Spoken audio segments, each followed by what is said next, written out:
话说吃猪蹄吃的就是那一口，肥而不腻。今天就做一盆木耳炖猪蹄，让我一次啃个够吧。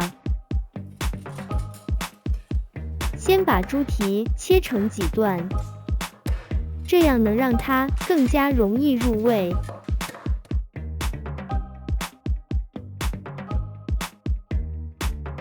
把猪蹄放入锅中焯水，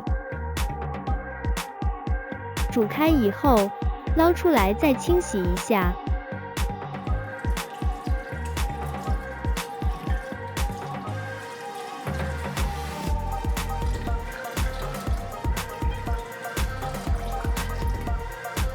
准备泡发好的黑木耳、桂皮、八角、蒜瓣、干辣椒。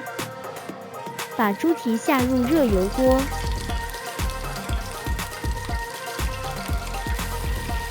再倒点黄酒，翻炒一下。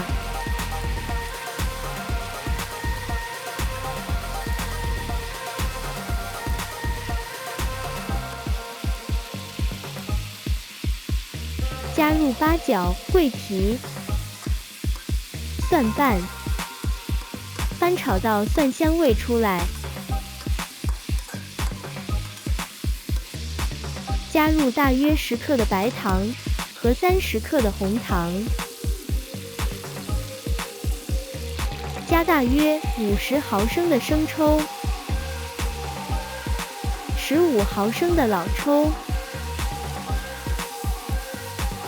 翻炒到酱色均匀。倒入大约600毫升的黄酒，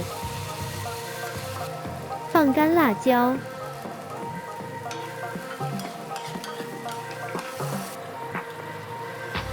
开大火烧开，盖上锅盖，用小火炖上1个小时。把桂皮和八角捞出来，倒入黑木耳，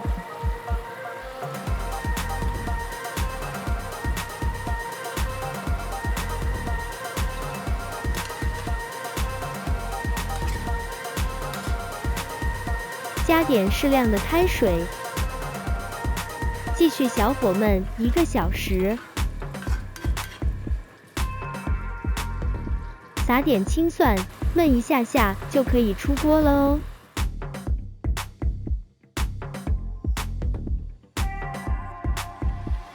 感谢您的观看，感谢您的订阅。